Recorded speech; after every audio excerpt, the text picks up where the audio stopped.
أبي طارقين برزان فرمون بس أنا مكان ما بيتكون ناوي النصرة لذا خان قصدك كاغرشت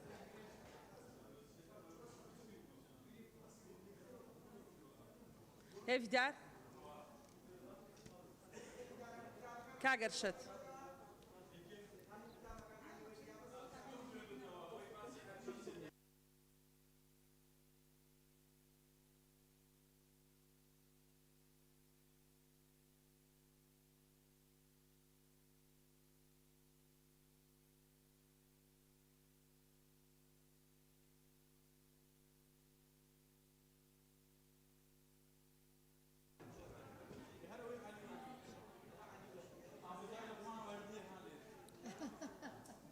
بله كاك جمال جان والله استاذ منزال الددم هات هو منزال الددم بله فرمو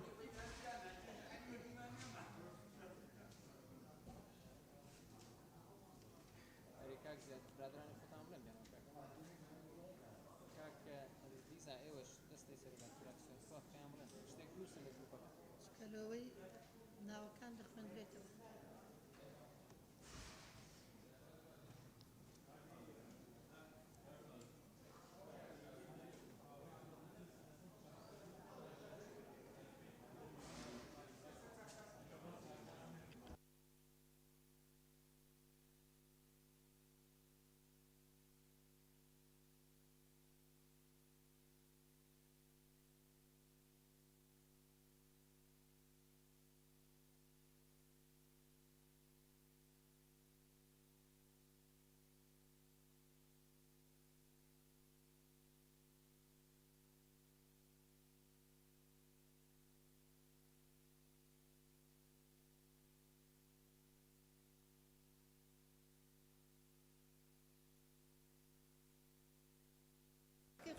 برزان اندامانی پەرلەمان دەست بە دانیشتنەکەمانەکەینەوە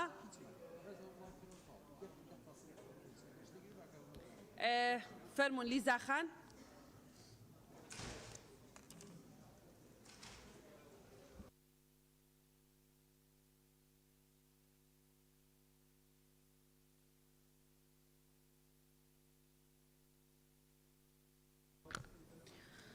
بەڕێز سەرۆکی پەرلەمان بەڕێز شاندی حکوومەتی هەرێمی کوردستان بەخێر بێن چەند پرسیارێکم هەبوو پرسیارێکیان لەسەر پرۆژەی یاسای چاکسازیە هەرچەند هەندێک پەرلەمانتاری بەڕێز باسییان لەو خاڵە کرد ئەوش مەسەلەی قەرزەکانە بەڕێز وەزیری دارایی لە پرۆژە یاسای چاکسازی یەکێک لە مادەکان باس لە وەرگرتنەوەی قەرزەکان دەکا لە ڕۆژی 5/5/2020 ئەنجومەنی وەزیران بڕیاریدا و کە وەرگرتنەوەی قەرزەکان دەست پێ بکە بەڕێزیشتان لە ڕۆژی 13/5/2020 داواتان لە بانکی بازرگانی و لیژنەیەکی ئەنجومەنی وەزیران و بەشی یاسایی وەزارەتەکان و داواکاری گشتی کرد کە دەست بگرن بەسەر مولکی خاوەن قەرزەکان ئەوەی جێگەی پرسیارە ماوەی 2 مانگ بەسەر ئەو بڕیارە دەرچووە جگە لە گەڕانەوەی 500 ملیۆن دینار لە خاوەن قەرزەکان هیچ بڕەپارێکی تر نەگەڕاوەتەوە ئایا هۆکاری ئەمە چییە؟ پرۆسەکە بووە بە سیستی بەڕێوە ئەچێت و پێشنیارێکیشم هەیە ئەگەر هەر خاوەن قەرزێک ئەوانەی کە قەرزیان لە حکوومەتی هەرێمی کوردستان کردووە ئامادە نەبن پارەکە بگەڕێنەوە یاخود ئەو ڕاهنانەی کە دایان ناوە بەرامبەر ئەو قەرزەی کە وەریان گرتووە ئێوە دەتوانن بیان خەنە لیستی ڕەشەوە بۆ هەنگاوێکی وا نانێن هەروەها پرسیارێکی دیکەشم بۆ شاندی دانوستانکارە حکوومەتی عێراق لە مانگی ڕابردوو لە ڕێگەی پەرلەمانی عێراقەوە بڕی 5 ملیار دۆلاری دەرەکی و 15 تریلیۆن قەرزی ناوخۆی کرد کە بەشی زۆری بۆ پێدانی موچەیە و بەشێکی کەمیشی بۆ وەبەرهێنانە هەموو دەزانین ئەگەر بە دەنگی فراکسیۆنە کوردەکان نەبوایە ئەو یاسایە تێنە ئەپەڕی یاخود ئەو بڕیارە بۆیە دەکرێت ئێوەش فشار بخەن یاخود داواکاریەک ئاراستەی حکوومەتی عێراق بکەن بۆ ئەوەی بەشێک لەو پارەیە کە قەرز کراوە بدرێت بە حکوومەتی هەرێمی کوردستان بۆ ئەوەی بتوانێت موچەی خۆی بدا هەروەها پرسیارێکی تریشم سەبارەت بە فەرمانبەرانی بەندناوەکانە کە ماوەیەکە ڕاستی مانیان گرتووە ئەوان دەڵێن نزیکەی 4 مانگێک دەبێت کە موچەکانیان لەلایەن حکوومەتی عێراقەوە بۆ نەهاتووە ئەو موچانیان لە ساڵی 2017 چوەتەوە سەر حکوومەتی عێراق واتە حکوومەتی عێراق و وەزارەتی دارایی عێراق ئەو پارەیە ئەنێرێ بۆیان باشە هۆکار چێت 4 مانگە پارەی ئەو فەرمانبەرانەی بەنداوەکە نادرێت کە ئەوان مانیان گرتووە بەڕێزان ئەمە پرسێکی زۆر جددیە چونکە بەنداوەکان پێویستیان بە چاودێری بەردەوامە ئەگەر فەرمانبەرانیان مان بگرن لە هەر ئەگەرێکی کێشەیەکی تەکنیکی ئەوە ڕەنگە کارەسات ڕوو بدە بۆ دانیشتوانی دەوروبەری ئەو بەنداوانە هەروەها پرسیارێکی تریشم لەسەر بایۆمەتریە ئایا قۆناغی دووەمی بایۆمەتری بەچی گەیشت هەروەک دەزانین کە پرسی بایۆمەتری یەکێکە لە میکانیزمەکانی یاسای چاکسازی بەڵام بەڕای من بایۆمەتری تەنها پرسی کاک سیروان سپاس لیزاخان بەڕێز سەرۆکی پەرلەمان بۆیە ئەڵێم بەخێر بێن چونکە دەمێکە چاوەڕێیانەکەین و من بە هەموو شێوازێک لەگەڵ هاوڕێیان و هەوڵمان ناکە وەفدی حکوومەت بێتە ئێرە من پرسیارەکانم چڕ ئەەکەمەوە لەگەڵەوەی کە خۆشم ساعات ڕاگرم بەڕێز سەرۆکی پەرلەمان یەکەم شت پرسیارە جەوهەرێکە ئەوەیە ئایا پێش جەژن خەڵک موچە وەرەگرێ یا وەرناگرێ پرسیاری دووەمم کەی وەفدی دانوساندکاری کوردستان ئەچێت بۆ بەغا پرسیاری سێمم چەند جارێکیش بەنامە لە بەڕێز وەزیری داراییم پرسیوە و ئێستاش ئەیپرسمەوە بڕیار بوو کە هەژماری بانکی بکرێتەوە هەژماری بانکی بۆ گرنگە لەبەرەوەی کێشەی گەورەی دووموچەی و زیاتر هەل ئەکات بەڕێستان فەرمانتان دەرکرۆ بۆ جێبەجێ ناکرێ و دوای ئەوە دیسانە پرسیارێکی جەوهەری تریش هەیە کە زۆر شایعە ئەم لیستی ناوانە بڵاوکرێت کە جەنابتان ئەڵێن پارەمان لەبەردەستایە دابەشی ئەەکەین بۆ بە 6 هەفتە و 4 هەفتە و 5 هەفتێ بۆ بە یەک ڕۆژە دوو ڕۆژ دابەش ناکرێت بابەتێکی گرنگ لە ناو راپۆرتەکەاتەوە هەر چەنە راپۆرتەکە تەواو نییە کامل نییە بەڵام من یەکش دەڵێم هاوکاری هاوپەیمانان کە بەردەوامە و نووسراوی 6 مانگە هەیە بۆ هێزی پێشمەرگەی کوردستانە چ ڕێگریەک هەیە کە بڵێن هێزی پێشمەرگەی کوردستان هەموو ڕۆژێک کە هاوکارێکە لە کاتی خۆیاچکەوە لایەنێکی دەرەوەی ئەو هاوکاریە ناشکی بڕێ بۆچی ئەو بڕەپارەیە تەرخان ناکرێ بۆ هێزی پێشمەرگەی کوردستان بەلایەنی کەمەوە ئەمان زامن بین گەرانتی بین هەمومانیە و پارێت و بیانن بەوان لە بەشێکی تریشە چی بکرێت بۆ زیاکردنی داهاتی ناوخۆ برادران زۆر شتی گەوریان وت بەڵام من شتی پشکۆلە ئەڵێم و ئەشکرێت لە بڕیاری وەزیرێکی بەڕێزا ئەبێت بنمونە خانەنشینکردنی ئەو کەسانەی کە چاوەڕێن خانەنشین بکرێن بە شایستەیەکی باش لە بری ئەوان ئەو دەرچوانەی کە لە زانکۆ و پەیمانگاکان و چاوەڕێن چەندان ساڵە چاوەڕێن هەموو ساڵە 30,000 کەس دەرچووە و 3 کەسی تەعین نابێ یعنی ئێمە بین ئەوان خانەنشین بکەین بە پارەیە کە کەمترە لەو پارەیە بەو بەشەی کە زیا ئەبێ لەو پارەیان خەڵکی پێ دابمەزرێن خەڵکیش بەوە ڕازیە یعنی ئەو دەرچوانە دابمەزێنن بەلایەنی کەمەوە بۆ ئەوەی داهاتی ناوخۆزیا بێت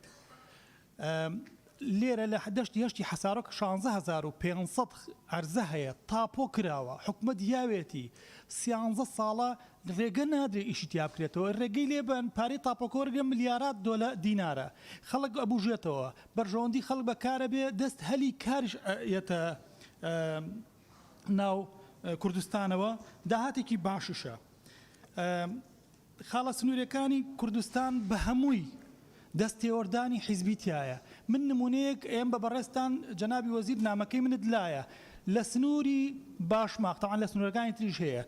من بە دوواداچوونم بۆ کرد کوڕێکی گەنج هەیە بە زۆر سەرانە بە نایاسایی لە $2 بۆ $10 وەرەگرێ لە هەر تەنێک خۆڵ خۆی بە $2 بەڵێ سپاس کاک سیروان کاک جەمال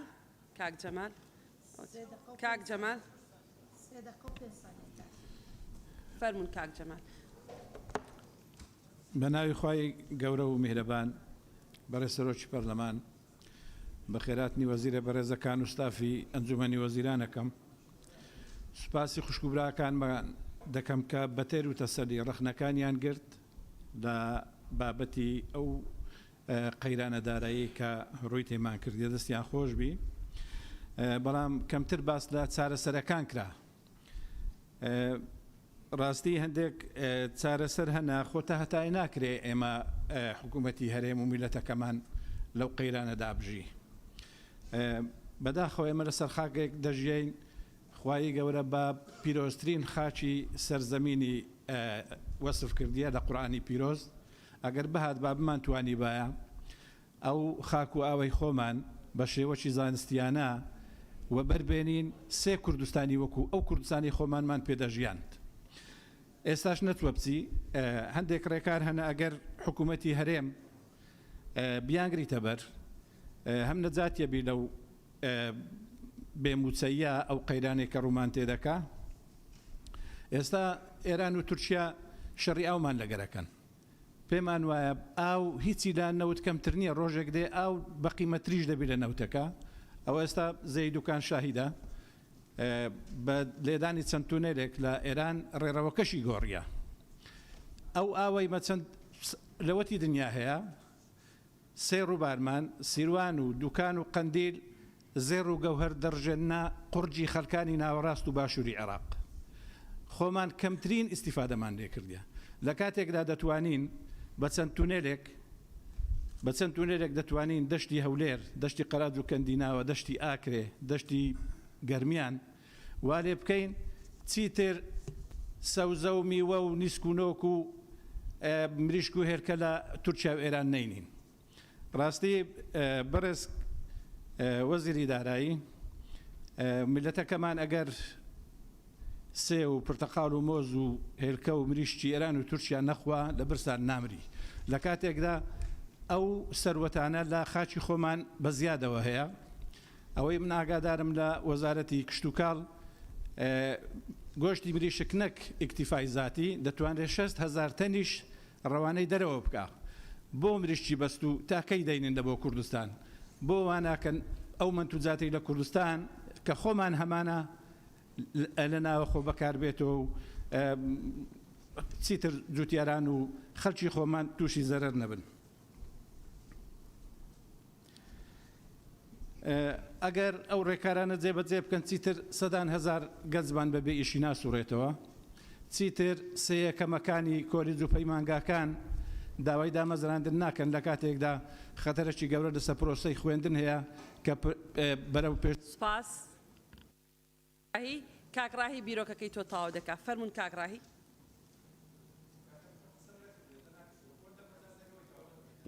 ناتوان یەک پێوەرە بۆ هەمووان فەرموو کاکڕا داوای بردنەکەم یەک پێوەرە بۆ هەمووان فەرموو کاکڕای.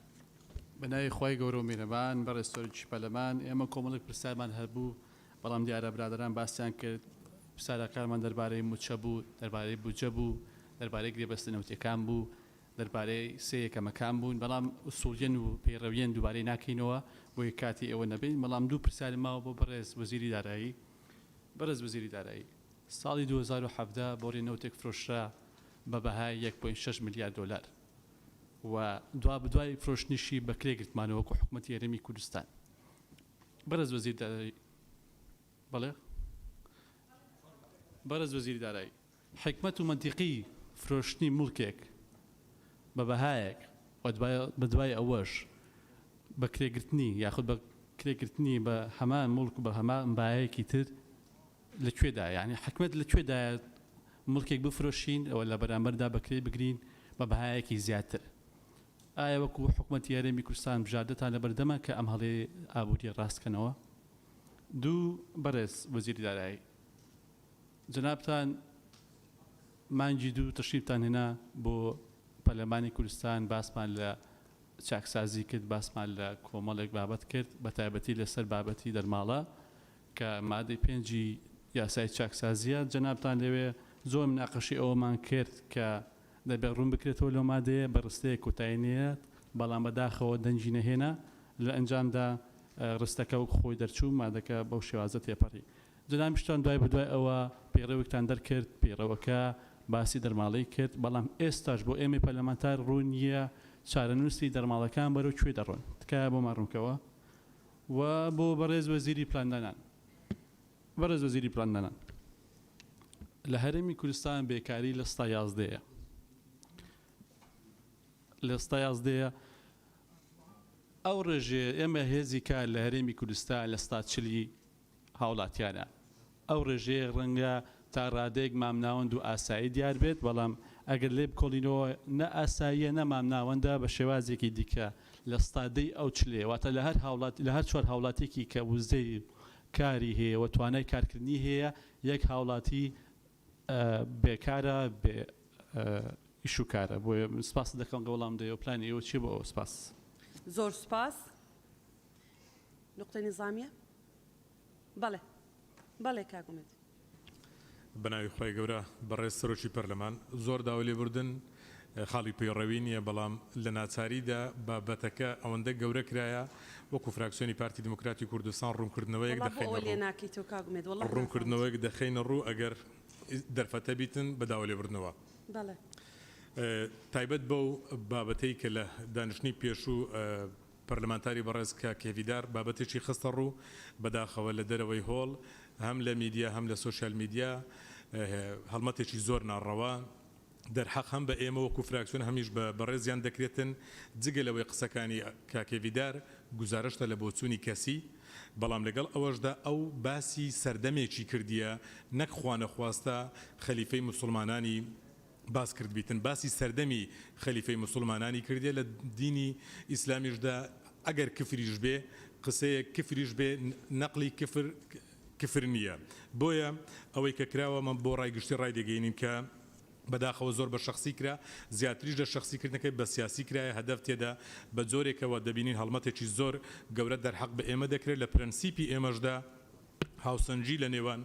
ئادابی گشتی کە دین تێدا پێوەرە لەگەڵ ئادابی سیاسی ئەو هاوسەنجی ڕاگیراوە جارێکی دیکە ئێمە بۆ ڕای گشتی ڕادەگەێنین ئەو بابەتەی باس کراوە زۆر شێوێنراوە هیوادارین کە ئەگەر هەڵەیەک ببێت بە دڵنیاییەوە قسەمان دەبی لەسەری بەڵام هیچ هەڵەیەک نەبووە وەکو باسمان کرد تەنها گزارشتێکی کەسی بوو بە سیاسی کراوە زۆر سپاس بەڵێ سپاس خەریجە خان فەرمون هیچ چیاوەی تۆ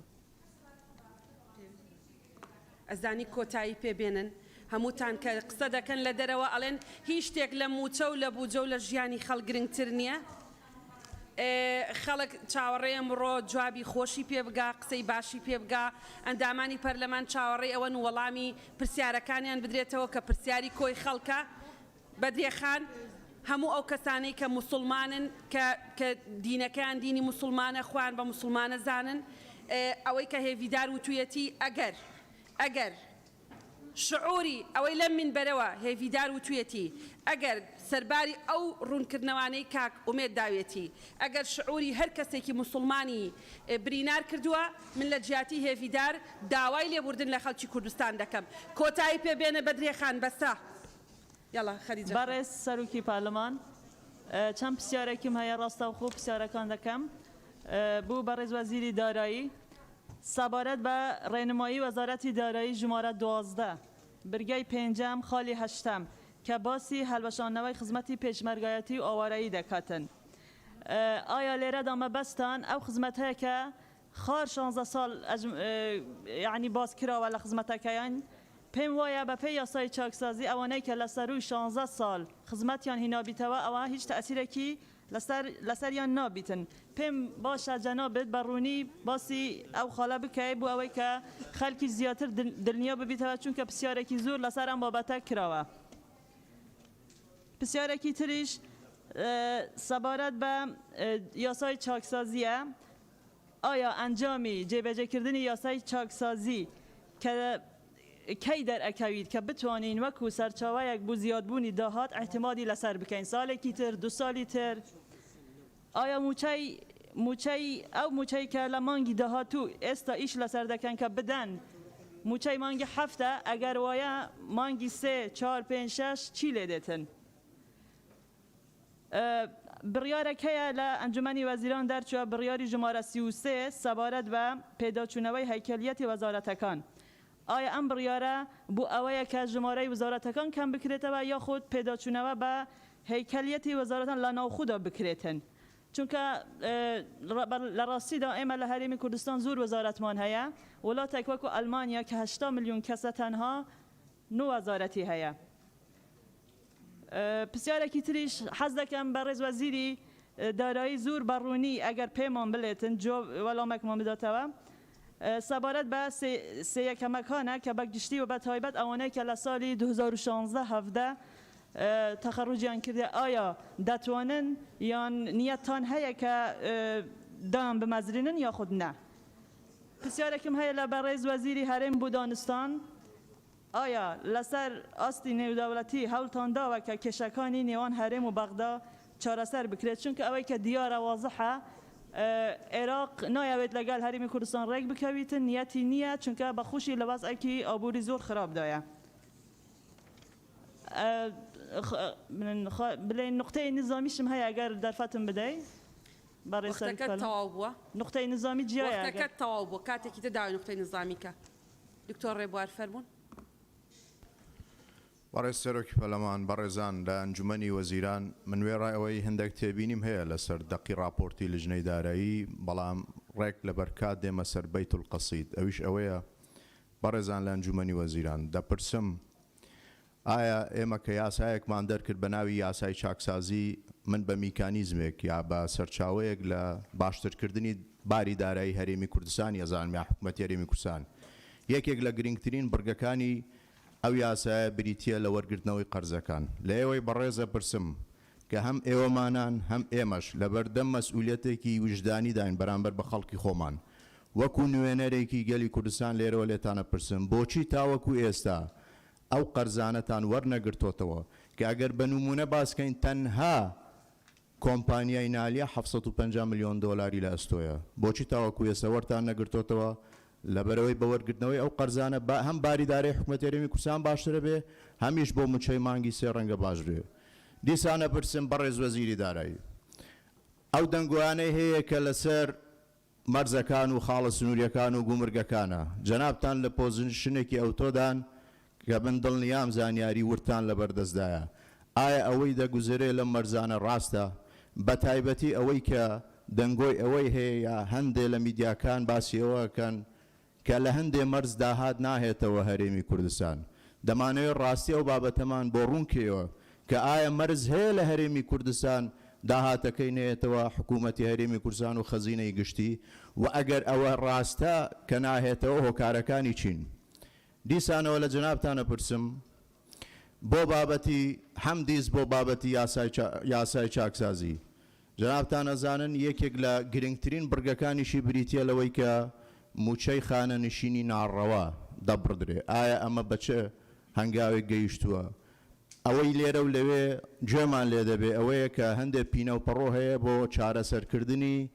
ئەو بابەتە ئایا ئەمە ڕاستی بۆ هەیە بابەتێکی تر هەیە ڕێک داخوازی ئەو خەڵکەیە کە بە ئێمە گەیشتووە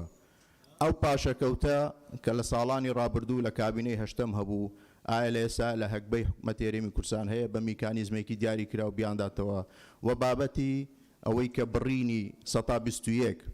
لە موچەی مانگی شوباتە ئایا ئەمە مەسیرەکەی بە چیەگا بە پاشەکەوت ئەژماریەکردن یان بە سیفەتێکی تر کە پێویستە ڕوونکردنەوەی لەسەر بدەن زۆر سپاس بەڵێ زۆر سپاس بۆ بەڕێزت بەسیپان بڵێ سەرێتی قسە بکە نە بەسیپان هەرچی تێ بەسیپان بڵێ سەرێتی قسە بکە کاکاوە هەرچی تێ بە سیپان بڵێ سیپان سەرێتی کاک سیپان فەرم بەڕێز سەرۆکا پەرلەمانی پەرلەمانتارێن بەڕێز زۆر بوردی بەحث لە کێشە داراییان هەرێما کوردستانی و قەیرانە دارایی و معاناتن هاوڵاتین هەرێما کوردستانی و فەرمانبەرا کرد لە ئەوە خەلکی هەرێما کوردستانی چاوەڕێت کردن ئایا دەرئەنجامێ vێڕۆنیشتنێک و هەتان و کەپترژ 4 ژمێرە دەڕۆنیشتنێ داینە و زۆربەیە پەرلەمانتاران پرسیارن خۆ ئاراستەی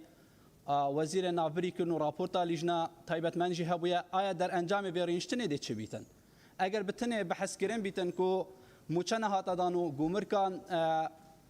گەندەلی تێدا هەیە و دەستی حزبی باڵا دەستە گومرکان و کاربەدەستن باڵان وێ هەرێمە دەست بەسەر داهاتن ویوڵاتیدا گرتیە خەلکی هەرێما کوردستانی هەمی بێ چەندێت زانیتن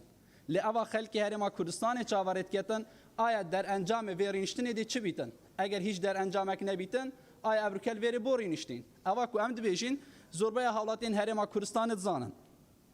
ملوێرە سێ پرسیار هەنە زیارەستەی وەزیرە داراییکە جەنابێ وەزیرە دارایی ئەگەر ئەم بەحث لە نەهێلانە بندیوارە بکەین و نهێلانا گەندەلیە بکەین تکایەش وەزارەتە جەنابێتە بلا دەست پێ بکەین لە سنوورێ پارێزگەها دووکێ دەیان فەرمانبەر هەنە لی گەنجینان موچێخ و مەهانەوەت گرن بێک و یەک ڕۆژێ دەوامێ بکەن ئایا ئەبروکە فەرمانگەر حکوومەتێ پێویستی پێ چەندێنینە کو ئەف فەرمانبەرە بهێنە دابەشکردن بسەروان فەرمانگەهان ئەمید کو پێتیبی فەرمانبەران و ئەمرێ دامەزراندنێنە مبێت بەرسەوێ سەرێ سێ بدەیت هەروەسا مدوێت ئاماژە بێت شتێکی دیژی بدەم لە چەند ڕۆژێن دەربازبوویدا جەنابێتە بخو سەردانەکە مەیدانی ژ بوو دەواازان کرد یەک جوان دەواازە ئیبراهیم خەلیلە ئایا لێرێ دەپرسم داهات ئیبراهیم خەلیل چەندە جەنابێ وەزیری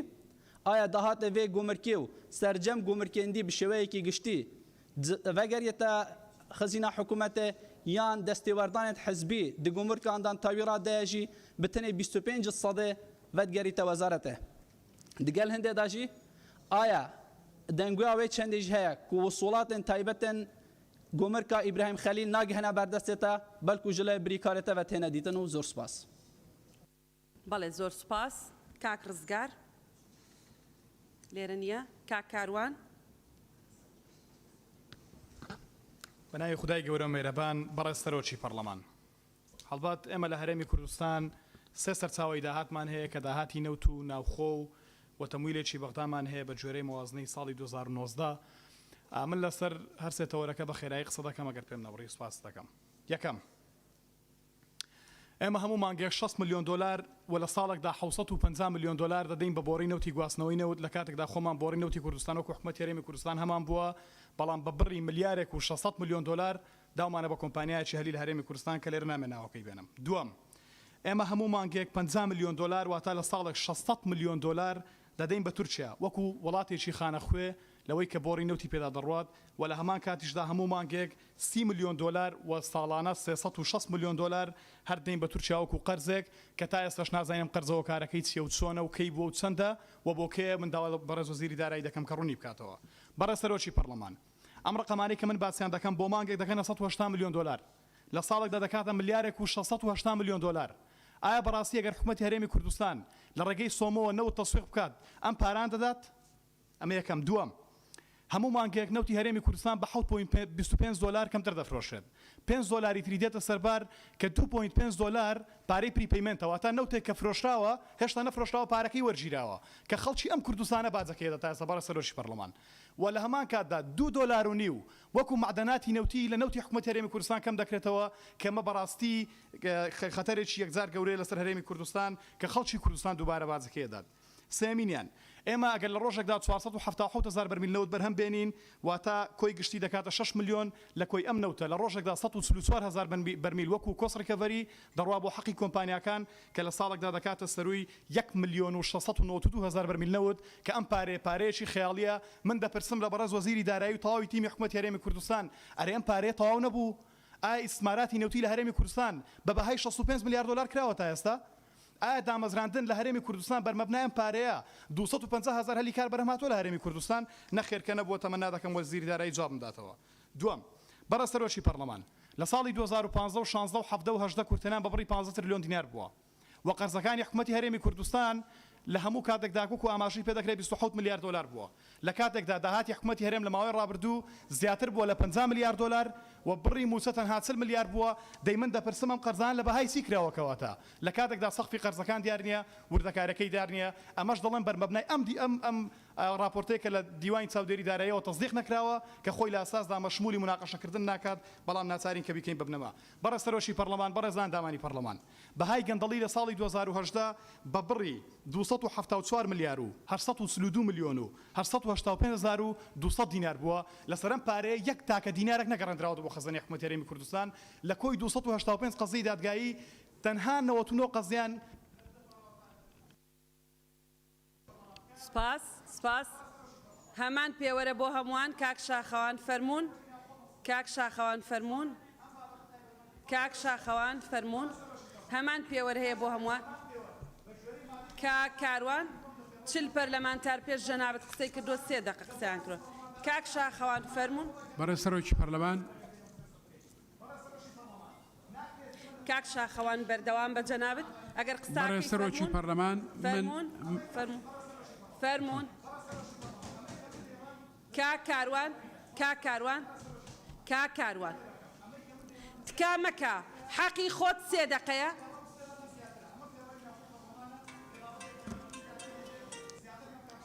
کاکاروان تۆ لە من زیاتر لە پەیڕەوە کە دەزانی بێدەنگ بە بێدەنگ کاکاروان بێدەنگ بە 30 پەرلەمانتار لە پێش تۆ نزیکەی 40 پەرلەمانتار لە پێش تۆ 3 دقە قسەی کردووە ئیتیفاقمان کردووە لە بیدایەتی کۆبوونەوەکەیە کە هەمووتانێکی 3 دقە قساکەن ئەو فایلە کە لە بەردەستایە بیکە بە بیرۆکە بیکە بە شتێک کە لێرە یخێنینە بێدەنگ بە کاک شاخەوان فەرموو قسە بکە بەرە سەرۆکی پەرلەمان من لە خاڵی یەکەم دەست پێیەکەم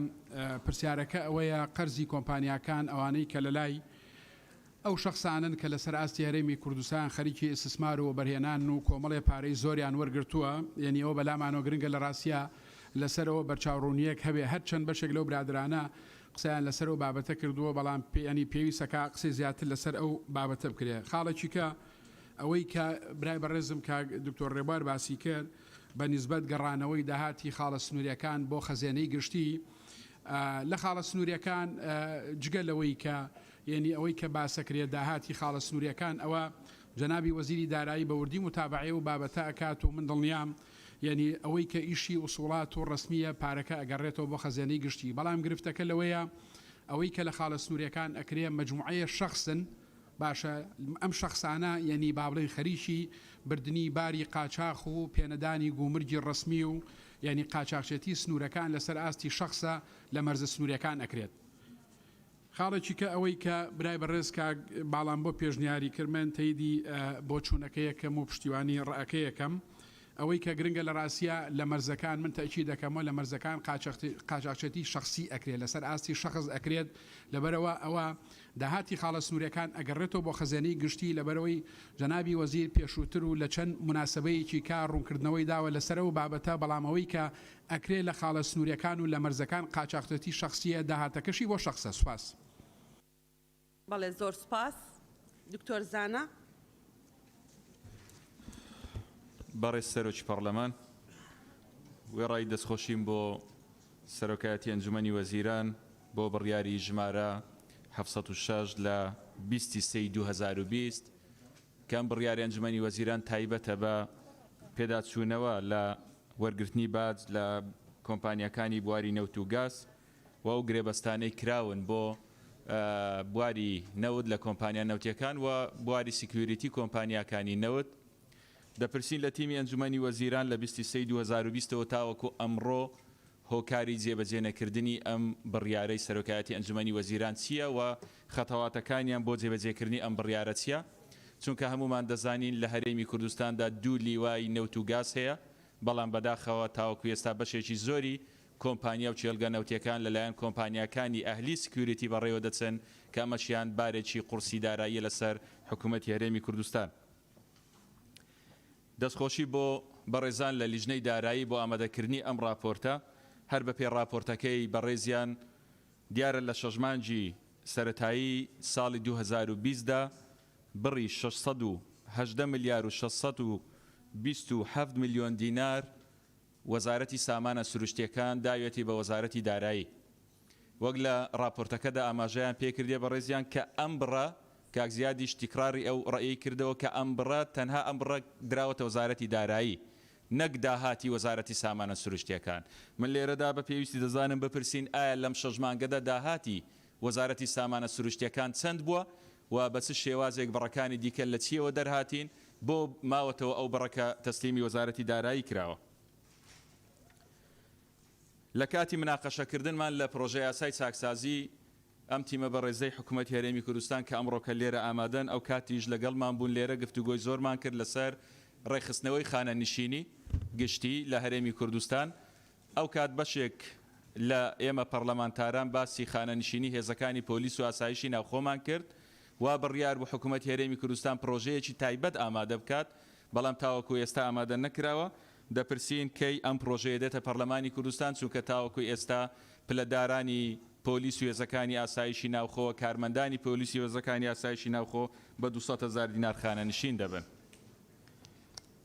تاییدی سەرجەم ئەو ڕەیانە دەکەم کە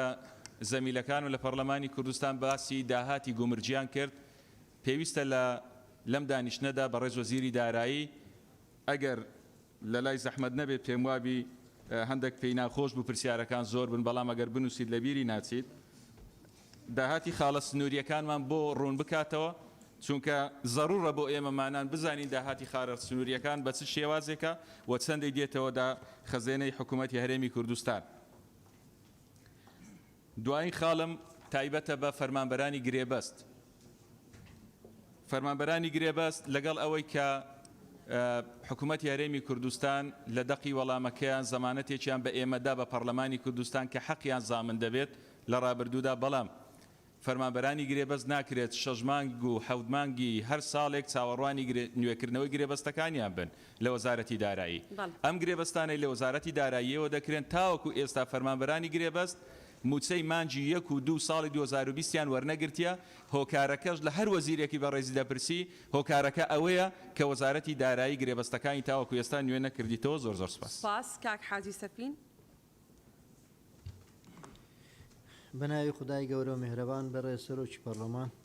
بە خێراتنی میوانە بەڕێزەکان دەکەم بۆ وەزیری هەرێم بۆ کاروباری دانوستاندنی هەرێم و بەغدا سەرۆکی دیوانی ئەنجومەنی وەزیران سکرتێری ئەنجومەنی وەزیران بە پێی پیشەکەمە من لەسەر شایستەی دارایی جوتیاران قسە دەکەم. دەربارەی قەرزی جوتیاران بەڕێزان ناومێدیەکی زۆر دروست بووە لەلایەن جوتیارەکان ئەمە بۆ 5 تا 6 ساڵ تێپەڕی تاکو ئێستا هیچ ئەمەلێک نییە بۆ وەرگرتنی پارەکەیان. بەڕێزان پێم باشە ئێوە لێرەوە ڕوونکردنەوەیەکی دروست بدەنە جوتیاران کە ئێوە وەکو وەفدی دانوستاندنی حکوومەتی هەرێم لەگەل بەغدا چیتان کردووە بۆ پارەی جوتیاران ئەگەر هیچ نەکراوە ئایا حکوومەتی هەرێم نیازی هەیە شتێکی بۆ جوتیارەکان بکە پارەیان بداتێ وەڕەنجی ساڵانیانەوە 5 ساڵە ئینتیزار دەکەن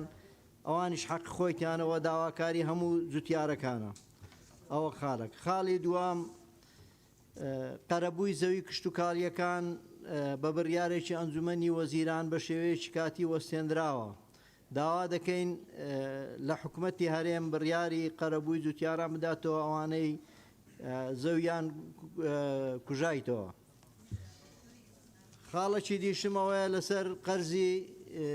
بانقی کشتتوکاڵیە کە ئێستا بڕیارێک دەرچووە على ئەساس نەبوویتە بڕیار نەچوویتە بانقی بەڵام جوتیار سەردانی بانقیان کردووە پێیان گوتوونە 100 تا 15تان لێ خۆش دەبین زێدەچێکەشتان لەسەر هەڵدەگرین. ئێمە وەکو لێژنەی کشتتوکاڵ داوامان کردبوو کە قەرزەکان درێژ بکرێتەوە زێدەچێکەشیان لەسەر هەر بگیرێتن ئەگەر بکرێتن حەفوش بکرێن لەبەرەوەی لە هەموو دنیادا خەڵک و حکوومەت هاوکاری جوتیارە دەستی چاوی لە دەستی جوتیارە بەڵام کە ئەوەی گرنگی پێنەدرێت لە حکوومەتی هەرێمی کوردستان جوتیارە پێمان باشە ئاوڕەکی لە جوتیاران بدەنەوە. خاڵەکی دیشم هەیە داوا دەکەین موچەی پلەباڵاکان بە تایبەتی لیوا لەگەڵ عەمی جیاوازی موچەکەیان فەرقی زۆرە نزیکەی 2 ملیۆن زیاترە موچەیان لە فەرقەکە لە 300,000 دینار تێنەپەڕێت لەبەر ئەوەی سیستەمی پلەوایە. خاڵەکی تریشم هەیە بەڕێز سەرۆکی پەرلەمان داوا دەکەین جیاوازی نەکرێت لە کاتی پۆست دابەشکردنا بەجێرەی خزمەت و شەهادە و شایستە بوون پۆست دابەش بکرێتن. زۆر سپاس لەگەڵ ڕێستا. سپاس بۆ جەنابەت. کاک عەبدولسەلام. بەناوی خدای گەورە بەڕێز سەرۆکی پەرلەمان بەخێر هاتنی تیمی بەڕێزی حکوومەتی هەرێمی کوردستان دەکەین. من وەکو سەرۆکی لیژنەی پەروەردە و خوێندنی باڵا لە پەرلەمان دوو کەیسی گرنگ کە دەمەوێت بیان خەمە ڕووە داوای ڕوونکردنەوە لە هەردوو بەڕێزان وەزیری دارایی و سەرۆکی دیوانی ئەنجومەنی وەزیران دەکەم کە لێرە حزوریان هەیە یەکسانکردنی بڕوانامەی دەرچوانی زانکۆکانی دەرەوەی ئیدارەی هەرێم کە مدەتێکی زۆرە تەلاعب بەم کەیسە دەکرێتن لە نێوانی وەزارەتی خوێندنی باڵا و وەزارەتی دیوانی ئەنجومەنی وەزیران. ئێمە لە کۆبوونەوەکانی ڕابردووماندا هەم لە دانیشتنی فەرمی پەرلەمان کە بانکهێشتی بەڕێز وەزیری خوێندنی باڵاکرا بوو هەم لە کۆبوونەوەکانی لیژنەی ئێمە وەکو لیژنەی تایبەتمەند لەگەڵ ئەنجومەنی وەزارەتی خوێندنی باڵا گفتوگۆ هەم لەسەر ئەم کەیسە هەم لەسەر کەیسی سێیەکەمەکانی سەر ئاستی زانکۆ و پەیماگاکان یاریمی کوردستان کە لە 2016ەوە وەکو مافێکی یاسای خۆیانە دانەمەزراون هەموو هێلکەکان خراونەتە سەبەتەی وەزارەتی دارایی و ئەنجومەنی وەزیران و بە تایبەتیش دیوانی ئەنجومەنی وەزیران کە گوایە وەزارەتی دارایی و دیوانی ئەنجومەنی وەزیران ڕێگر بووینە و موافقانە کردیا داوا دەکەین کە ڕوونکردنەوە لەسەر ئەم بابەتە بدەن لەبەرەوەی بە تایبەتیش کەیسی دەرچوانی زانکۆ و پەیماگاکانی دەرەوە ئیدارەی هەرێم کە ئەمانە بڕیاری دادگان هەیە و بڕیاری ئەنجومەنی شوراشیان هەیە تاوەکو ئێستا شەهادەکانیان تعدیل نەکراون و وەکو ئەندامێکی لیژنەی قانونی دەمەوێت باسی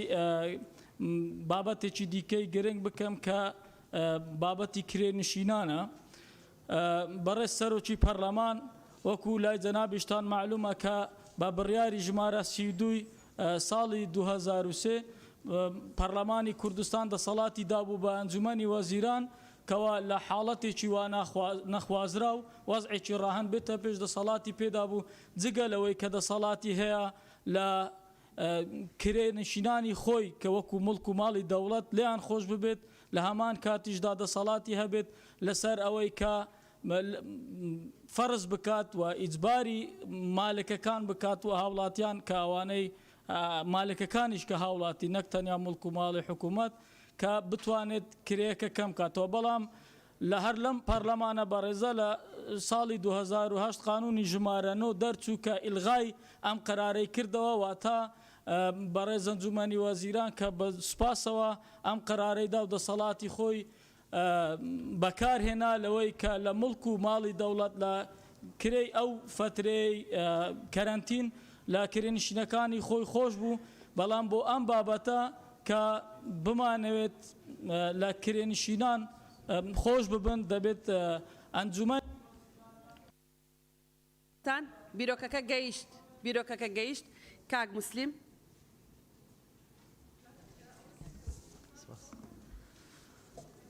بەڕێز سەرۆکی پەرلەمان بە خێراتنی وەزیرە بەڕێزەکان و ستافی حکوومەتەکەم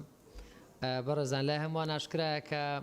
ناوچەکە و باماشەوە کوردستان و خەڵکی یارێمەکەمان لە دۆخێکی زۆر خراپی داراییدایە کە موچەی موچەخۆران کە موچەی شایستیان ئێستا لە بارودۆخێکی باشدانیەوە پێیان نادرێت لە کاتی خۆی کە باماشەوە لێبڕینی 121 موچەشکەوە بەڕاستی پرسیارێک ئێمە ئاراسی بەڕێز وەزیری داراییەکەین کە بەڕێزیان ڕووکردنەوە بدەن کە بە یاسایەکەم کرایەوە و ئایا لە داهاتوودا پلانێکی وایە کە دەرماڵەی ناجێگیرەکان دەستکاری بکرێەوە تەسبیت بکرێت لەسەر موچەی فەرمانبەران و پرسیارێکی ترم ئەوەیە کە کەی پلە بەرزکردنەوە و تەرفیعی و علاوەی فەرمانبەران کە کات ماوەیەکی زۆرە وەستێنراوە دەست پێ دەکاتەوە بۆ فەرمانبەرانی موچەخۆر و پرسیارێکی تریشم ئەوەیە کە لە ئێستادا داهاتی گشتی مانگانە چەندەکە دێتەوە خەزێنەی وەزارەتی دارایی و چەندی دەگا بە وەزارەت و داهاتی ناوخۆی خاڵە سنووریەکان و خاڵە گومرجەکان کە زۆر باسی لێوەکرا و چەند خاڵی سنووریمان هەن هەم فەرمی هەم نافەرمی کە ڕوونکردنەوەی بەڕێزیان زۆر زەڕورە لەوەیە و لە کاتێکدا ئێمە وەک پەرلەمانی کوردستان لە ڕابردوودا زۆر قسە و باز لەسەر خاڵە سنووریەکان کرا و هەمویان کۆکن لەسەرەوەی کە گەندەڵێکی زۆر هەیە لەسەر داهاتی خاڵە سنووریەکان کە پێم وایە جێگای ئەوەیە کە ڕوونکردنەوەی بەڕێزیان لێرە وەڵامی پرسیارەکان بدەنەوە و پێم وایە ئایا پاشەکەوتی موچەی فەرمانبەران کە ئێستا بڕێکی زۆرە لای حکوومەت کۆبۆتەوە و ماڵە لەسەر حکوومەت بیر لەوە کراوەتەوە بە پلانێک بە میکانیزمت بکرێتە خزمەتی هاوڵاتیان و فەرمانبەران و موچەخۆر کە لە بری قەرزی بڵێن بدرێتەوە یان حساب بکرێ وەکو قەرزی کارەبا ئاو گێڕانەوەی سولفی عقار و زەواج بابەتێکی ترێ بەڕاستی ئێمە وەکو لێژنەی پەروەردە زۆر ئاراستەمانەکرێ ئەو پرسیارە بابەتی دامەزراندنی مامۆستایانی گرێبەست و فەرمانبەرانی گرێبەست کە ئێستا وەستێنراوە هۆکارەکەی چییە بۆ وەستێنراوە و بە هەمان شێوە یەکەم و دووەم و سێمەکان کە بەڕاستی ئەوانە ڕێژەشیان کەمە و کاریگەری زۆریشان هەیە لەسەر پرۆسی خوێندن لە هەرێمی کوردستانە خۆتان نەزان ئەوانە مافیەشی حەقیقی خۆیانە کە دابمەزرێن و پرسیاری کۆتاییشم ئەوەیە کە پارەیەکی زۆر لە لای کۆمپانیاکانە چ میکانیزمێک گیراوەتە بەر پلانی وەزارەتی دارایی چێ بۆی کە لە زووترین کات ئەم پارانە وەربژیرێنەوە کاری جدی لەسەر بکرێت. تر سوپاس. سپاس. شنۆخان. بەڕێز سەرۆکی پەرلەمان، پرسیارێکم هەیە لە بەڕێز وەزیری دارایی. لەگەڵ هاوڕێیانم لە لێژنەی دەستپاکی دەمانگ بەر لە ئێستا بە دوواداچوونمان کرد بۆ خاڵە سنووریەکان لە ڕێگەی راپۆرتێکەوە 90 پرسیارمان ئاڕاستی حکوومەت کرد و 22 پێشنیارمان ئاڕاستەکردن تاوەکو ئێستا وەڵام نەدراوەتەوە. ئایا ئەم راپۆرتە بەدەستیان نەگەشتەوە و لە لای بەڕێز وەزیری هەرێمە بۆ کاروباری پەرلەمان یاوەتە لە دەستەی سەرۆکایەتیە؟ یعنی ئەم جۆرە مماتەڵەیە چێ بە نووسراوەکانی پەرلەمانتاران ئەکرێ؟ و سەرنجێکی ترم ئەوەیە کە بەشێک لەو بەهەدەردانەی کە لە خاڵە سنووریەکانە ئاماژەی پێکرێ بەڕێنماییەکانی وەزارەتی دارایی کراوە. بە نمونە وەکو دەزانین کە خاڵە سنووریەکان ڕێنمایی وەزارەتی دارایی و بڕیاری وەزارەتی دارایی جێبەجێەکەن. وەزارەتی دارایی خۆی سەڵاحیەتی داوە بە مەرزەکان کە گرێبەست لەگەڵ کۆمپانیەکانی کەرتی تایبەت بکەن و لە گرێبەستەکانی لە سەدا هەشتای داهات بۆ کۆمپانیەکانی کەرتی تایبەتەوە لە سەدادەی بۆ وەزارەتی دارایی و لە سەدادەی بۆ وەزارەتی پلاندانانە. یعنی ئەم جیاوازیە بۆ ئەم ڕێنماییە ئەم بڕیارە لە چیەوە سەرچاوی گرتووە؟ پرسیارێکی تریشم هەیە هەر لە بەڕێز وەزیری دارایی ڕەنگە تابعی وەزیری پلاندانانیش بێ. لەگەڵ 11 پەرلەمانتاری بەڕێز سەردانێکی دووهۆکمان کرد بەمەبەستی بە دوواداچوون بۆ کەمی پرۆژەکان لەو پارێزگایە. بەڕێز پارێزگاری پێشووی دووهۆک ئاماژەی بۆ کرد کە پارەی پرۆژەکانی دووهۆک بە قەرز لەلایەن هەولێرەوە وەرگیراوە. دەیان پرۆژەی استراتیژی بەردی بناغی دانراوە لە دووهۆک بەڵام لە هەولێر جێبەجێکراوە. ئەمە بە چ بنەمایە کراوە؟ بۆچی پارەی پرۆژەکانی دووهۆک لەلایەن هەولێرەوە بە قەرز وەرگیراوە؟ ئایا پارێزگای دووهۆک پرۆژەی لێ زیادەیە، پارەی لێ زیادەیە لە کاتێکە هەمومان نەزانین ڕێژەی بێکاری و هەژاری لە پارێزگای دووهۆک لە بەرزترین ئاستایە؟ پشتگیری لە قسەکانی هەموو هاوڕێیانە مەکەم کە پرسیاریان کرد لەبارەی موچە کە مەسری چی لێت و پلانی حکوومەت چیە بۆ چارەسەرکردنی ئەو قەیرانە. زۆر سپاس. بەڵێ زۆر سپاس. کاک ڕزگار. بەڕێز سەرۆکی پەرلەمان، سەرەتا بەخێراتنی بەڕێز وەزیرە بەڕێزەکانەکەین لەگەڵ ستافی ئەنجومەنی وەزیران. من لەوە دەست پێەکەم دەستخۆشی لە بەڕێز وەزیری داراییەکەین بۆ سەردانانەی کە کردوێتی بۆ خاڵە سنووریەکان و لەوێ خۆی بە چاوی خۆی بینێتی کە چی ئەکرێ و هەوڵەدا ڕێگری لەو تاڵانیە بکرێ کە لەو خاڵە سنووریانە ئەکرێت و لێرەش داواکەین لە لایەنە بەشداربووەکان لە حکوومەت پشتیوانی بکەن لە وەزیری دارایی و هەوڵ بدەن ئەو قاچاقچێتی کە لە خاڵە سنووریەکانەکرێ ڕێ لێ بگیرێ. و سەبارەت بە قسەکەیشی نخان باسی هێزی پارتویەکێتی کردەوە، باسی هێزی پێشمەرگەی نەکرد، باسی ئەو هێزانەی کرد کە لەوێ خۆیان قاچاقیەکەن بەداخەوە ئەوەی کە ئێمە بینین. من ئەلەو 2 هەفتەی پێشوا چوومەتە مەرزی پەروێزخان لەوێ پیانوتم 30 سیارە شیش ئێستا ئەیەوێت بپەڕێتەوە. ڕۆشتینە بەڵێ بینیمانە لەگەڵ ئەندامانی ئەنجومەنی پارێزگا و بەرپرسی گومرکمان لێوێ ئاگادار کردوێتەوە و مدیری مەرزمان لێوێ ئاگادار کردەوە کە ئەم سیارانە وەتە ژمارەکانیمان وەرگردووە نایڵین تێپەڕێ ئێوە لێ مەسئولن. خۆشبەختانە تێنەپەڕێ، بەڵام ئەمە ئێمە جارێک بچین ئەی باشە ئەگەر ئێمە لێوێ نەبین یا بوونە وەزیری دارایی سەردان نەکا. ئەمە بەردەوامە، بۆیە پێویستە و من پێشنیارەکەم ئەو هێزانەی کە لە خاڵە سنووریەکان هەن و بە تایبەتی پۆلیسی گومرگ لە بەدێلیەوە هێزێکی تر تەرخان کرێ بۆ خاڵە سنووریانە و بە ئیعاز و بە ئیعاز و جوڵەی بە وەزارەتی دارایی تحاکمی پێوە بکات. ئێمە باسی قاچاقچێتیەکەین. من بۆ خۆم لەگەڵ هەر ئەندامانی ئەنجومەن لە پارێزگای سلێمانی سیارەی هێلکە هاتووەتە ناو کەلارۆ خراوەتە ساحی حیجزۆ، دوایی بە تەلەفونێک کە تەلەفونێک لەلایەن شخصی حیزبیوە کراوە و سیارە ئازاد کراوە بەداخەوە. یعنی ئەمە کارەساتە، بۆیە یعنی پێویستە وەکوتم لایەنە بەشداربووەکان هەوڵ بدەن، لایەنە بەشداربووەکان لە لەم کابینەیە هەوڵ بدەن بۆی ئەو قاچاقچێتیە لە خاڵە سنوورەکانە نەمێنێت و پشتگیری لە قسەکەی کاک نزارەکەم سەبارەت بە دادوەرە بە ڕێزەکان کە ماوەی یاسایی خۆیان تەواو بووە و کۆتایی بەو ئینە بێنێت و بەردەوام نەبن لە داوامکردن پشتگیری لە قسەکەی کاک شێخزاری شتەکەم سەبارەت بە ئەو پاشەکەوتەی کە هەیە بۆ هاوڵاتیان بۆ موچەخۆران بکرێت حساب بکرێت بۆ پارەی ئەو بۆ پارەی کارەبا بۆ زەری شیرین خان بەڕێز سەرۆکی پەرلەمان سەرەتا بەخێر هاتنی شاندی حکومەت دەکەم و داواکارم جارێکە شیرین خان هەریەکە نای بابمان بڵێن بەڕاستی زۆر ناخۆشە دەست خۆش بێ پرسیارەکانم ئاراستەی وەزیری دارایی دەکەم ئایا وەزیری دارایی ئاگادارە حکومەت چەند قەرزدارەوە ئەم قەرزانەی کەی و لەکوێ کردووە و بۆچی کردوویەتی و چۆنی بەکاردێنێت ئایا ئەم قەرزانە ماوەکەی چەندە و ساڵانە چەند سووی زیادەی دەچێتە سەر پرسیارێکم بەچی یاسا و ڕێنماییەک دەسەڵات بە وەزیری دارایی و حکومەت دراوە موچەی موچەخۆران کەم بکاتەوە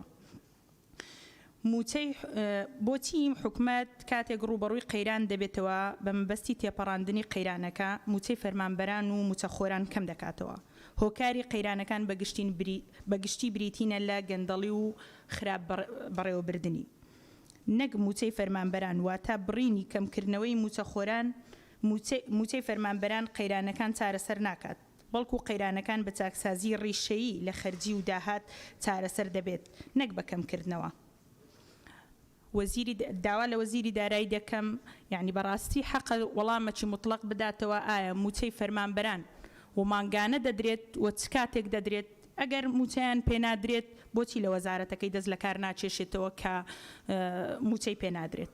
زۆر سپاس دەستان خۆش باڵێ کاک باپیر فەرمون بەڕێز سەرۆکی پەرلەمان سەرەتا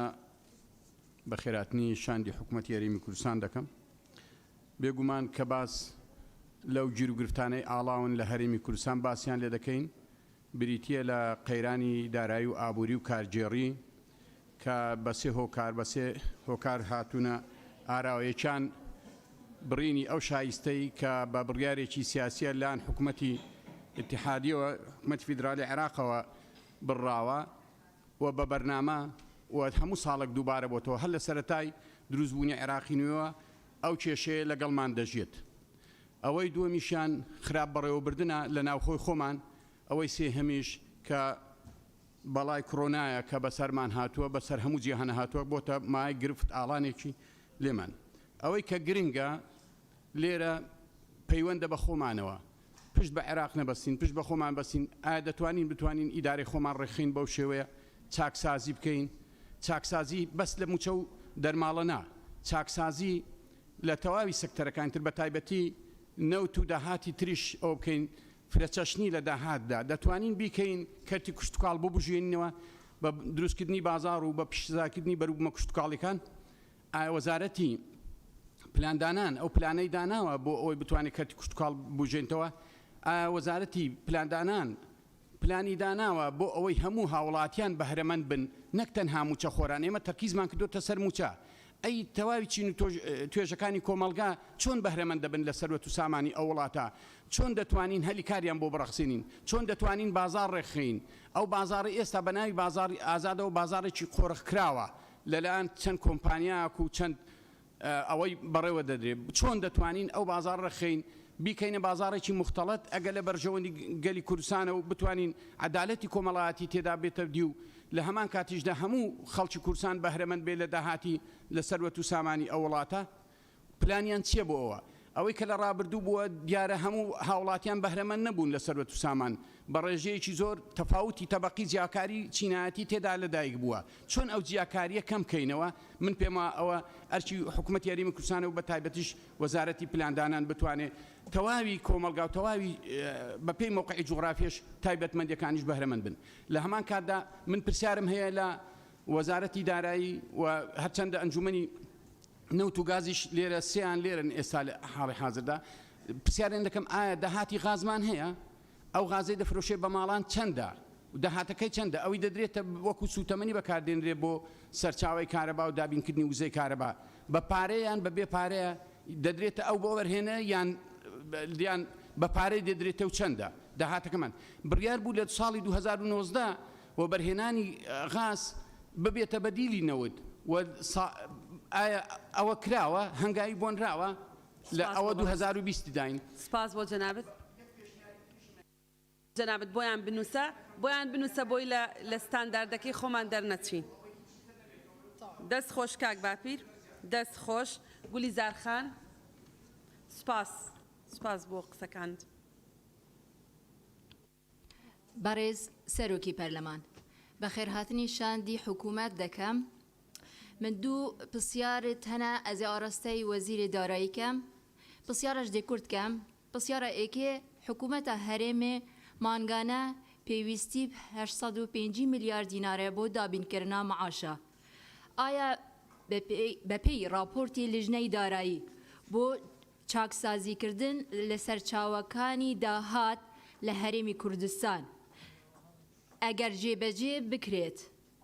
طبعا ئەس دووبارە ناکەمەوە هەبە هەمی نوێسینە لێرێ ئایا ئەگەر جێبەجێ بکرێت چەند داهات زیاد دەبێت هەروەها پرسیارێکا دی هەیە لەوەتی قەیرانی لە هەرێم سەری هەڵداوە حکوومەت باج و رسومات سەر هاوڵاتیان زیێدە کرا دەبوایە بە پێچەوانە بووایە دا جوڵەی بازرگانی لە هەرێمی کوردستان گەشە کردبە سپاس زۆر سپاس دکتۆرە گەلاوێش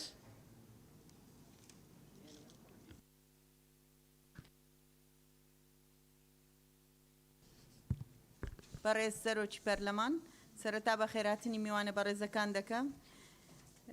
ئێمە هەموو ئاگادارین بارودۆخی گوزەرانی کوردستان لە بارودۆخێکی خراپدایە بۆ کەمکردنەوەی کاریگەری ئەم بارودۆخە داراییە تاکە چارەسەر جێبەجێکردنی یاسای چاکسازیە بۆیە پێویستە میدیاکان و ڕۆشنبیران کار بکەن لەسەر بڕەودان و بەهێزکردنی وتارەکانیان لە ڕاگەیاندنەکان لە ڕێگای بەهێزکردنی سەروەری یاسا و کللتوری یەکتر قبولکردن بۆ چارەسەری کێشەکان و جێبەجێکردنی ئەم چاکسازیە بە شێوەیەکی دروست و چەند پرسیارەکەم هەیە لە ئایا ئەنجومەنی وەزیران وەزارەتی دارایی و پلاندانان چ بیرێکیان کردوتەوە بۆ دامەزراندنی یەکەمەکانی زانکۆ پەیمانگاکان کە مافی خۆیانە دوای جێبەجێکردنی یاسای چاکسازی کە دابمەزرێن چونکە لە ئێستادا زۆربەی بەشەکانی کۆلیژەکان کە قوتابیانی خوێندنی باڵا ماستەر و دکتۆرا وەردەگیرن پێویستیان بە دامەزراندنی نوێ هەیە وەکو معید و ئایا پلانی وەزارەتی دارایی و پلاندانان و ئەنجومەنی وەزیران چییە بۆ کەم ئەندامان یاخود بڵێن خاوەن پێداویستی تایبەت کە نزیکەی 7 ساڵە هیچ کەم ئەندامێک تۆمار موچەی بۆ دابین نەکراوە تۆمار نەکراوە لە موچە کە لەوانەیە زۆربیان ڕێژەی کەم ئەندامیەکەیان 100% بێتن ئەوە چارەسەر چیە وەڵامێکمان دەبێتن چونکە زۆر جار بەڵێنیان پێدرایە کە ئەم فترەیە داخل دەکرێن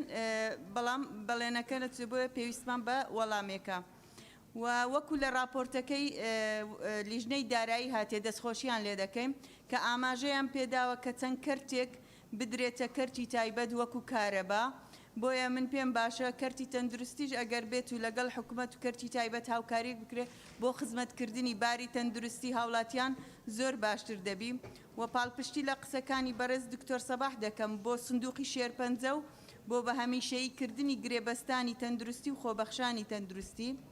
و پاڵپشتی لە هەواڵانم دەکەم بۆ چاککردنی بارودۆخی پێشمەرگە بارودۆخی داراییان لە هەموو ڕوویەکەوە و هەروە پاڵپشتی کاکزانە دەکەم لە بۆ خانە نشینان کە زۆر مژدەخان فەرمونون بەڕێزان ئەنسات دەڵێن هەر ئەندامێکی بەڕێزیت پەرلەمان قساکە ناوی خۆی بەسیانی بڵێ لەبەرەوەی لە پرۆتۆکۆل مشکیلیان بۆ دروستە بێ بە بەردەوامی بە دوای ئەبێ ناوی باوکو باپیر باشە کاک مەم جەنابیشت بەڵێ بەڵێ بەڵام بەڕێزیان لێرە خەڵکیان هەیە و دەنووسێ فەرمونون مشتەخان مژدە مححمود ئەندامی فراکسیۆنی ناوینە بەڕێ سەرۆکی پەرلەمان ینی سەرتا دەمێ ئەوە بڵێم زۆر بەداخەوم کە ئێمە خەمی ینی شەرم دەکەم ئێمە خەمی ئیسراحەتی خۆمان بێ ینی سێ دەقەدانین بۆ قسەکردن بۆ ئەو بابەتە زەرورەکە لە دەرەوە خەڵک خۆی دەکوژێ لەبەر بێپارەی و بێ موچۆ بێ بازاڕی و بێژیانی یعنی جێگەی داخە چی تێدایە بە تا سعاسی و چواری بەیانی ئێمە خەریکی مناقەشە بین چونکە یەکەم ئەو چەند مانگە جەلسە نەکراوە ئەو بابەتەکەش زۆر زەرۆ هەروەکو کاکاروان ئاماژەی پێدا بابەتەکە ئەوە هەڵدەگرێ کە یعنی چی تێدایە بە ئێمە تۆزێکی هیلاک بین بەڕێ سەرۆکی پەرلەمان چەند پرسیارێکم هەیە بۆ بەڕێز وەزیری دارایی سەبارەت بە فەرمانبەرانی گرێبەست کە پێشووتر ئەو بابەتە لە پەرلەمان بوو فەرمانبەرانی گرێبەست نەک ئەرکن بۆ سەر حکوومەت بەڵکو دامەزراندنیان دەبێتە هۆی لابردنی بارگرانی لەسەر حکوومەت چونکە هەر فەرمانبەرێکی گرێبەست ئەگەر بێت و دابمەزرێن موچەی ئیسمیەکەی 200 شتێکە ینی ناگاتە 300,000 بڕەپارەیەک لەوە دەمێنێتەوە ئەگەر ئەو فەرمانبەرە گرێبەسترانە بکرێن بە هەمیشەیی دەتوانرێ ئەوەی کەلەی دەمێنێتەوە دەرچۆ یەکەم و دووەم و سێمەکانی زانکۆ پەیمانگەکانی پێدا بمەزرێنرێ وەزائیدەن ئەوەی کە لە یاسای چاکسازی 150 داهات دەگەڕێتەوە پێویستە دەرچووی دانەمەزرا و مامۆستای وانە بێژ و مامۆستای گرێبەستی پێدا بمەزرێنرێ کە دڵنیام بارگرانیەکی ئەو تۆ نابێ بۆ حکوومەت چکە هەم بە پێی یاسای چاکسازیەکە کە داهات دەگەڕێتەوە هەم ئەوەی فەرمانبەری گرێبەست دەتوانێت بارگرانی لەسەر حکوومەت لا ببات ئەوە یەک دووەمیان سەبارەت بە ئەو بابەتی بەدرێخان ئەوە بە بەڕێزت بۆ بەڕێز سەرۆکی پەرلەمان سەبارەت بە ڕەوشی چاکسازیەکان پێویستە جەلسەیەک بکرێت تایبەت بە ڕەوشی چاکسازیەکان کە بارودۆخیان زۆر خراپە چارەنووسی ئەو 121 کەم پێم وایە 121 لە موچە نەبڕاوە 121 فەرمانبەران 150 پلە باڵاکان ئەوانەی کە باخەوان و هەندێکیان 130 و شتێکیان لێ بڕاوە ینی داهاتێکی حکومت لە مانگی پێش و بڕەپارێکی کەمی تەوزیع کردووە ینی ئەو بارگرانی قورسە نییە سەبارەت بە ئەو 505 میلیارد دیناری عراقی کە گومرگ و دەواازە سنوورەکان کە لەو راپۆرتەدا ئاماژەی پێدراوە بەڕێز سەرۆکی پەرلەمان من دڵنیام چەند هێندەیە بەڵام بۆکوێ دەبرێ و لە لای چێیە ینی ئەو وەزیری دارایی لێ بەرپرسە کە بزانێ ئەوە بۆکوێ دەچێ من دڵنیام زۆر زیاترە چکە بعد زیاد کراوە لە مانگی ڕەمەزداندا من بیرمە بعد لەسەر بازرگانان زیاد کرابوو کە داخلی خاڵە سنووریەکان دەبوون هەر بۆ هۆیەوە بازاڕیش ینی کەلوپەل گران کرابوو بۆ هۆیەوە بەڕێز سەرۆکی پەرلەمان دۆخی ئابووری هەرێمی دارایی و ئابووری هەرێمی کوردستان چارەسەر دەبێ من دڵنیام ئەگەر بێت و حکومەت پلانێکی تۆکمە بە هاوکاری پەرلەمان و دیوانی چاودێریدا بنێ ئەو داهاتانەی کە لە خاڵە سنووریەکان کۆمپانیا حیزبیەکان دەیبن بە ناوی سۆنەر و بە چەند ناوێکی تر کە داهاتەکەی بۆ وەزارەتی دارایی ناگەڕێتەوە بۆ حکومە بۆ کۆمپانیا حیزبی دەگەڕێتەوە ئەگەر بێت شادی دەست خۆش قسەی زۆر باشت کرد مشتەخان فەرموو بەڕێز سەرۆکی پەرلەمان شادی نەوزاد وەهاب سەرەتا لە خاڵێکی راپۆرتەکەی بەڕێزان ئەندامانی لیژنەوە دەست پێیەکەم من تێبینیەکەم هەیە ئاوی ژێر زەوی تەنیا سەرچاوەیەک تەنیا خاوەنی حکوومەت نییە بەڵکو